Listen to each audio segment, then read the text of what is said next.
Maybe they could see I was here. Welcome to Aging in America, the podcast that doesn't whisper around the issues. We pull back the curtain on what it really means to grow old in a nation that too often turns its back on those who came before us. I'm Tam Lawrence, your host, media executive, investigative journalist, and lifelong caregiver turned advocate.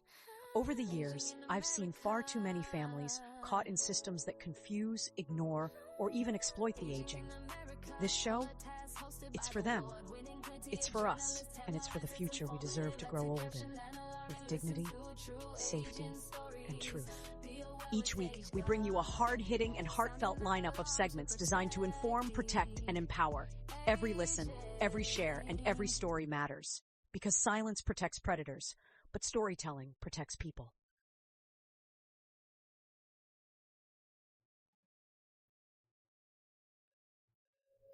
So today we're going to dive into some true crime stories, but let me just first open it up with, hi, I am Tam Lawrence, your host here on Aging in America. It is an amazing and incredible platform sponsored by the Better Aging Bureau as well as Center Care, along with Exposure Plus TV. And you can find Exposure Plus TV by going to www.exposureplusTV.tv, one of our incredible media platforms. You can also listen to this particular podcast on Exposure Plus TV as well. I do encourage you to get a subscription so that you don't miss one episode. We open each episode with real stories from real people for privacy protection. Names and businesses and identities have been changed, but the experiences are real, raw, and revealing.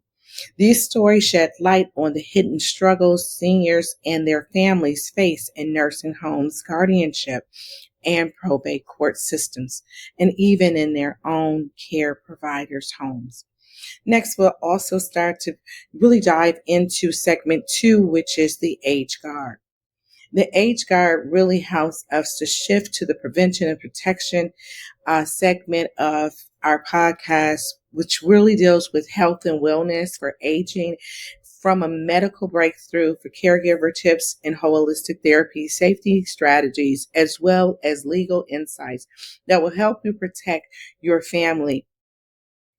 The last part of each segment will always dive into what we call our dive-in session. Our investigative team takes you on a deep beneath the headlines to expose the truth about elder care in America. We bring receipts, court documents, whistleblower interviews, expert analysts, and uncovering injustice many wish were ignored. But we will blow the whistle. This is not your average podcast. This is a movement in motion. Thank you so much once again for being here. So one of the stories that we're working on right now, which is that actual true story that is taking place, and for the sake of this conversation, I'll call her Miss Rose. So Miss Rose was an incredible, amazing school teacher who took care of her community. Not only did she take care of her community, she also welcomed people into her home that were in between housing, and she lived in the Lower East Side of Chicago. As a school teacher, she really took her time with the students. She loved to make sure the students really could embrace education, not from a standpoint of being a dictator or forcing them into an educational experience. Miss Rose was very aware that students learned in 3 different phases: audio, visual, and kinetically with their hands on. In doing so, she created tools to help students to learn and advance, to be able to ensure that each student was catered to based on their learning habits or cognitive development. However, in 2014, Ms. Rose decided to retire. Upon her retirement, because she was so captivating to families and friends from surrounding areas, people came in herds to celebrate her retirement, but also wish her a well going. In doing so, she would wake up each morning after her retirement and visit care centers throughout the city, passing out pamphlets and Bibles and anything that she could possibly find to encourage and inspire those individuals living in senior centers across Illinois. She was well known for her vivacious spirit, her ability to just give ungrudgingly to people. One day she ran into this amazing, incredible woman while they were working out at a facility doing some senior activities that allowed their bodies to stretch into yoga positions and to swim in deep hurdles of their saltwater pool at the YMCA. During the time when they were drying off, the other lady recommended that she come to a meeting that she was attending in a city. This meeting was all about how to take care of yourself in retirement and how to stay vibrant and active in the community. Miss Rose was just an amazing, incredible woman altogether.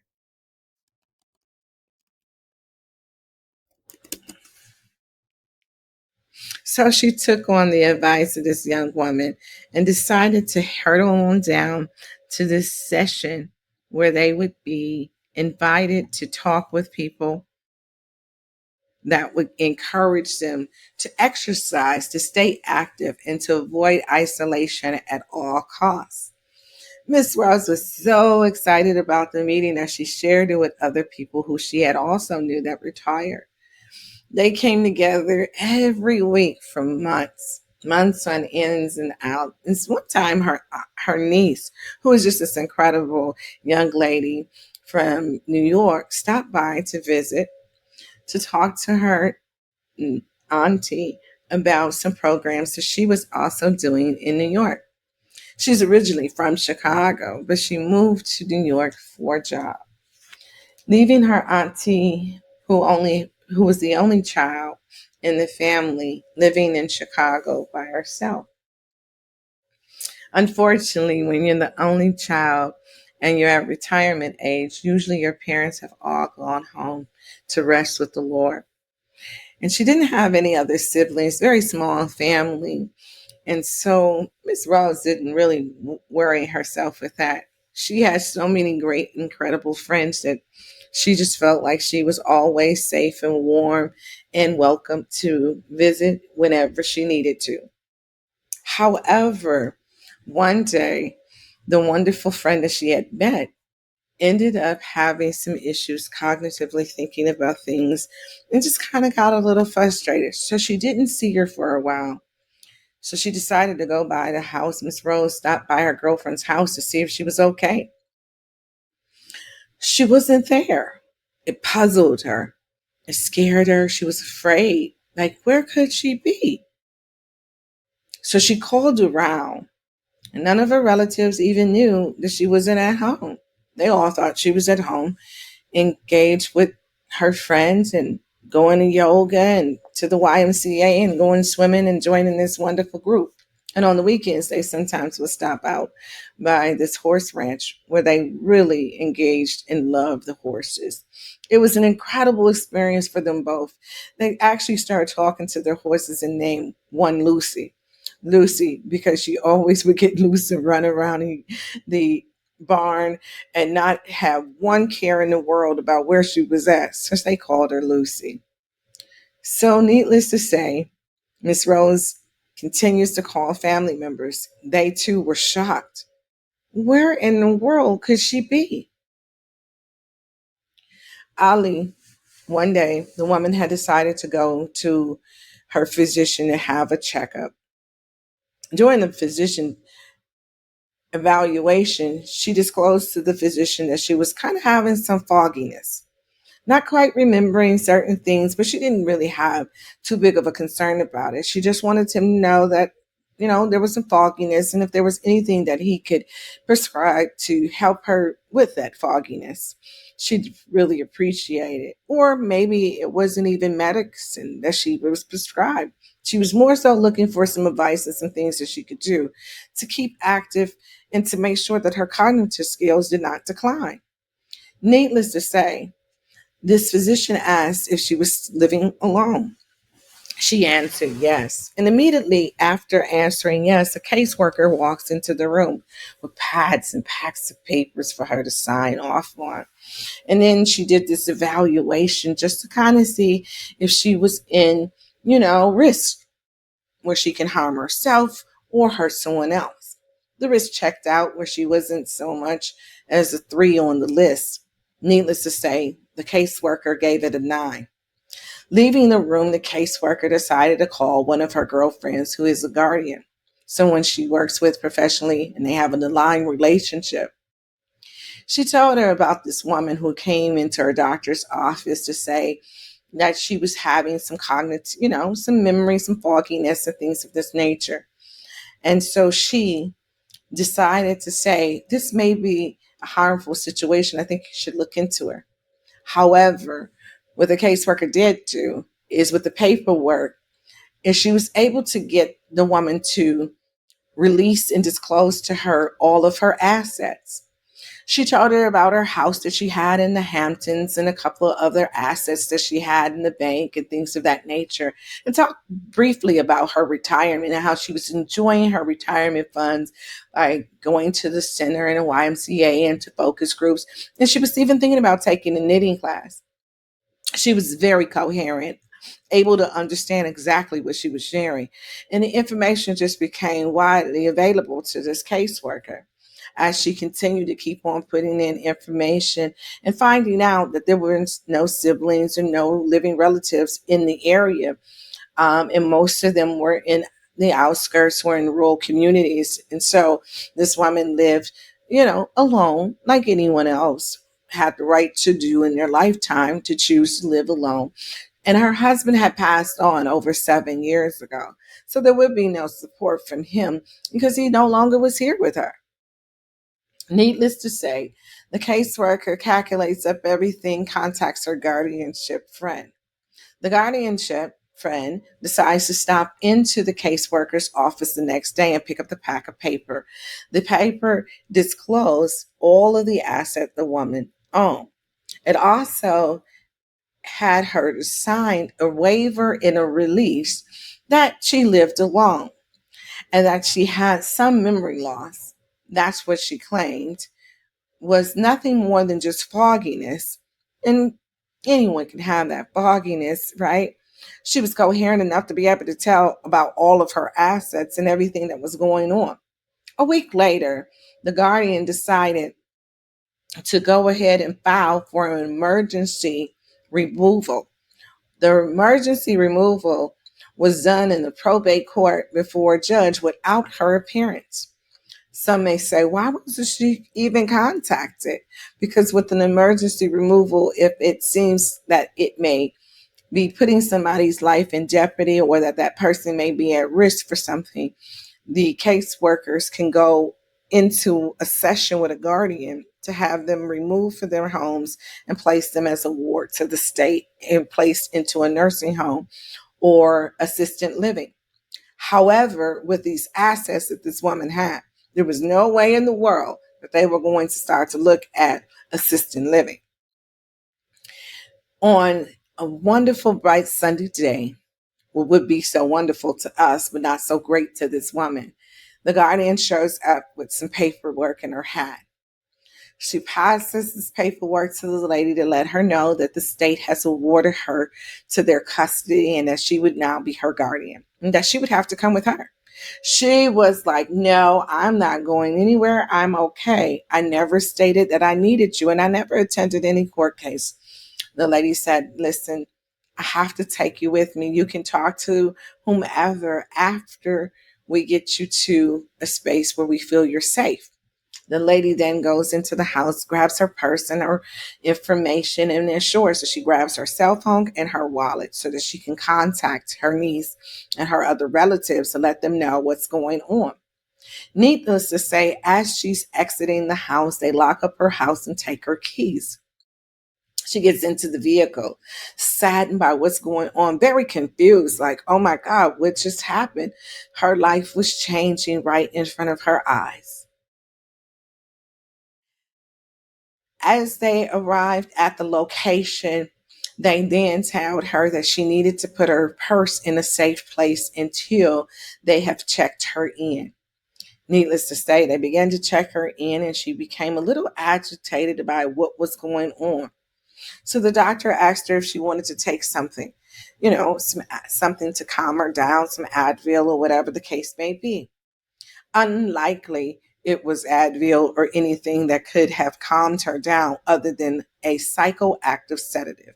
They started this psychoactive drug immediately to sedate her so that they would not have problems during the check-in process. This is really getting good. Not only that they do this process to her, they took away any way for her to communicate with the outside world. As time progresses on, she served lunch, dinner, not breakfast, but just lunch and dinner. Quite interesting how this is all going down. So by the time lunch arrived, the sedatives or medications that she was being given were making her very ill and sick. They said it was her health was declining. They never even checked to get her prescription drugs over to the facility so that she would be able to take those as well to keep her well balanced. It all started to edge her health to the point where she was becoming more distant, just very distant, disorientated to be the most. She was just sitting there, just out of space, looking out the window, wondering what in the world just happened and feeling hopeless. No phone, no way to get it. And each time that she asked for anything that had something to do with her personal belongings, they denied her access until the guardian came back. This was weeks later. Weeks later, the sedatives began to work on her to the point where she was non-responsive to people. Just really not there. She had fallen into a great depression and felt like life was escaping her. Now, how was this even legal for this to happen? Well, the one thing you do want to make sure of is that these situations don't happen to your loved one. She was alone. That's one. No one checked on her on a regular basis, so they didn't even know she was gone. If it wasn't for Miss Rose to start searching for her and looking for her and calling family members, she'd have just been another number lost. Needless to say, Rose headed down to the courthouse the next day to file some paperwork. And then she also brought several other people with her to talk to the judge. The judge didn't want to hear anything she had to say, for she was awarded to the state. And that was all that actually mattered. At this point, if there is no living relatives or no documentation in place to say that there is a power of attorney or power of estate, then there would be nothing else more so that they could do to help in this case. She was literally awarded to the state, left in a facility to die. Within just weeks after all of this happened, sadly to say, she passed away. Her assets was liquidated, the guardianship, the court-appointed attorney, and the probate judge ordered all assets to be put into probate, which bypassed any of the beneficiaries, and now would pay off the court fees, the custodial fees, the trustee fees, the guardian ad litem, as well as the court-appointed attorney. Her assets that once were about $374,000 were now down to $3,298. Not being prepared, not being proactive, and not being aware and alert can be a costly adventure when you're aging in a society that's waiting for you to die to liquidate your assets and to remove your family legacy. This story is based on a true event that happened in Chicago, Illinois. It is happening all around the world. Over 5 million seniors are abused and neglected each year. The rate of crimes against seniors is increasing in numbers that are alarming. This epidemic is so close to each one of our families. However, I hope that my voice and the sound of this story shed light on what could happen. One is check on your elderly, check on your loved ones on a consistent basis. Make sure that people know that you are aware and that you are available. Prior to all of this happening, have your power of estate and power of attorney in place and power of cares. If anything should happen, a power of attorney and a power of estate would have released her back into the hands of her family.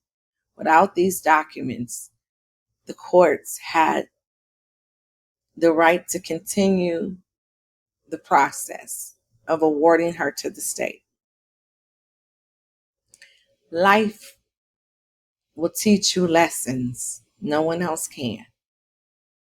Proactive families are prepared for the future. Reactive families react to crisis. The choice to do something today different than you did yesterday because of the knowledge you've accumulated can also be the one thing that stops the crisis moment from exploring your life. Undesirable and unwanted moments don't have to happen. This is Tam Lawrence, and I am so excited about the Aging Podcast. I hope that you will continue to listen, to share, and to unite with your family to ensure that you protect your loved ones who are aging as well as your family legacy. Thank you so much for listening and have an incredible day. Thank you for tuning in to Aging in America. We appreciate you taking the time to listen, and we invite you to stay connected.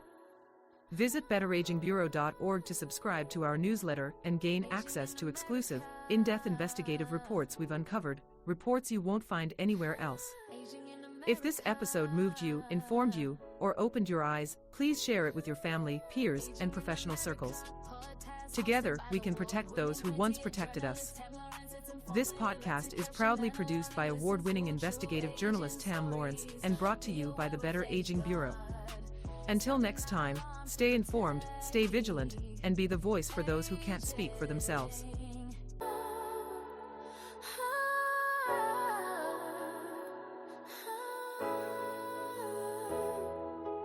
Aging in America. Aging in America.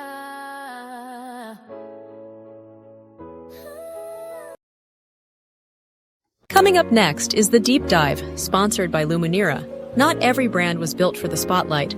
Some were built for legacy, for impact, for a purpose deeper than likes and follows. Most media platforms chase virality, but at Luminera, we champion the quiet visionaries, the purpose-led founders, the ones building brands that actually mean something. If you're ready to rise, strategically, soulfully, and visibly, your story starts here.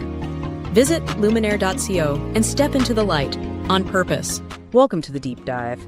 Today, we're tackling a really quite troubling issue.